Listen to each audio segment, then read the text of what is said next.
بسم اللہ الرحمن الرحیم۔ آج ہم ایک ایسے عمل کے بارے میں، آج ایک انسان کے اندر ایک ایسی برائی کے بارے میں گفتگو کریں گے کہ جس کے بارے میں اللہ کے محبوب علیہ السلام کے فرمان کا خلاصہ ہے کہ جس بندے کے اندر وہ عمل پایا جائے، اللہ کی رحمت کا فرشتہ اس بندے سے 1 میل دور ہو جاتا ہے۔ آخر وہ عمل کہ جس کی وجہ سے اللہ کی رحمت کا فرشتہ انسان سے دور ہو جائے اور اللہ تعالیٰ کی اس بندے پر لعنت برستی ہے، ایسا عمل کہ جب بندے پر اللہ کی لعنت برسے، اس کی رحمت رک جائے، اس کی رحمت کے فرشتے بھی اس عمل کی وجہ سے دور ہو جائے، تو پھر بندے کی دن بدن خوشحالیاں ختم ہوں گی، دن بدن تنگ دستی میں وہ مبتلا ہوتا جائے گا، اس کے گھر میں بھی پریشانیاں، کاروبار میں بھی پریشانیاں، اس کی زندگی کا سکون دن بدن ختم ہوتا جائے گا۔ کیونکہ اللہ کی طرف سے اس بندے پر لعنت برس رہی ہے، اللہ کی رحمت کے فرشتے اس بندے سے دور ہوتے جا رہے ہیں۔ آخر وہ کون سا ایسا عمل ہے کہ جس کی طرف ہم نے کبھی دھیان ہی نہیں کیا، اور 100 میں سے کتنے ہی فیصد لوگ جو ہیں، 80-90% ایسے لوگ ہیں جو آج اس گناہ میں مبتلا ہیں۔ آئیے ہم دیکھتے ہیں کہ اللہ کے پیارے محبوب علیہ السلام کا وہ فرمان عالی شان مشکات المصابیح کی حدیث نمبر 4628 نمبر، جس کے راوی حضرت ابن عمر رضی اللہ تعالی عنہ،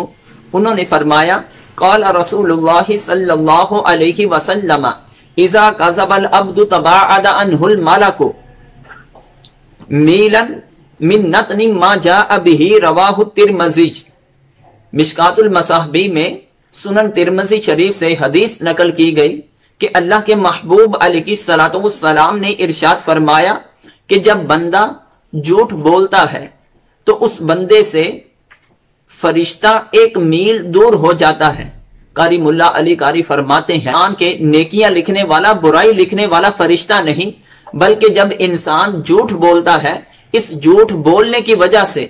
انسان سے 1 میل رحمت کے فرشتے دور ہو جاتے ہیں۔ پھر اللہ کے محبوب علیہ السلام نے فرمایا آخر وہ فرشتے کیوں دور ہوتے ہیں؟ نبی کریم علیہ السلام نے فرمایا من نتن ما جاء به، اس وجہ سے کہ جھوٹ بولنے کی وجہ سے انسان کے منہ میں ایک ایسی بو پیدا ہوتی ہے کہ وہ فرشتے کو اتنی ناپسندیدگی اس سے ہوتی ہے، وہ اتنی اس بو سے نفرت کرتا ہے کہ 1 میل جھوٹ بولنے والے سے دور ہو جاتا ہے۔ اب دیکھیں کہ اللہ تعالیٰ نے انسان کو حواس ظاہرہ کے طور پر 5 عطا کیے، جس میں دیکھنے کی طاقت ہے، سونگنے کی طاقت ہے، چکھنے کی طاقت ہے، سننے کی طاقت ہے اور چھونے کی طاقت ہے۔ یہ حواس 5 ہیں، لیکن یہ ہمارے پاس جو حواس 5 ہیں، ان میں سے کوئی بھی ایسا حواس نہیں کہ جو اس جھوٹ کی بو کو سونگ سکے، کیونکہ ہمارا اس پر ایمان ہے، کیونکہ یہ فرمان ہمیں اس ذات سے پہنچا ہے کہ جس نے فرمایا وَمَا يَنْتِقُ عَنِ الْهَوَىٰ إِنْ هُوَ إِلَّا وَحْيٌ يُوحَىٰ،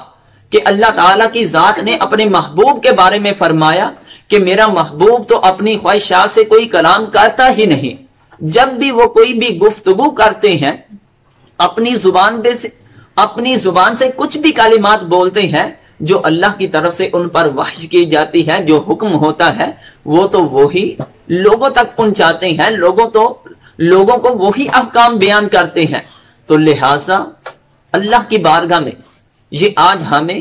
توبہ کرنی چاہیے کہ اگر ہمارے اندر یہ برائی پائی جا رہی ہے، آج چھوٹی چھوٹی باتوں پہ ہم جھوٹ بول رہے ہیں، کتنے ہی اگر کوئی بازار سے چیز خریدتے ہیں تو اس وقت بھی ہم جھوٹ بول رہے ہیں، 10 روپے کی ہوتی ہے تو آ کے 12 کی بتاتے ہیں، 12 کی ہوتی ہے تو 15 کی بتاتے ہیں۔ ماں بچے کے ساتھ جھوٹ بول رہی ہے، بچے کو ڈرانے دھمکانے کے لیے کہتی ہے کہ وہ بلی آ گئی، حالانکہ ہوتا کچھ بھی نہیں۔ ماں بچے کے ساتھ، باپ بچے کے ساتھ، بھائی بچے کے ساتھ، بھائی کے ساتھ جھوٹ بول رہا ہے، آؤ میں ادھر میں چیز دوں، لیکن ہوتا ایسا کچھ بھی نہیں۔ حالانکہ جھوٹ کیسے بھی بولا جائے وہ جھوٹ ہوتا ہے، کیونکہ اللہ کے محبوب علیہ السلام ایک گھر تشریف لے گئے تو اس وقت ایک عورت نے بچے کو اس عورت نے کہا آؤ میں تجھے چیز دوں، تو وہ بچہ جب ماں کے پاس آیا تو اللہ کے محبوب علیہ السلام نے اس عورت کو فرمایا کیا تو اس بچے کو جس کو کہا ہے کہ آؤ میں تجھے چیز دوں، کیا تو اس کو کوئی چیز دے گی؟ فرمایا ہاں میں اس کو کھجور دوں گی۔ تو اللہ کے محبوب علیہ السلام نے فرمایا کہ اگر تو اس کو بلانے کے لیے ایسا کہہ دیتی کچھ بھی نہ، یہ تیرے نامہ اعمال میں پھر بھی جھوٹ لکھا جانا تھا۔ تو اللہ تعالیٰ کی بارگاہ میں دعا ہے کہ ہم سب کو ہمیشہ ہمیشہ جھوٹ سے بچنے کی توفیق عطا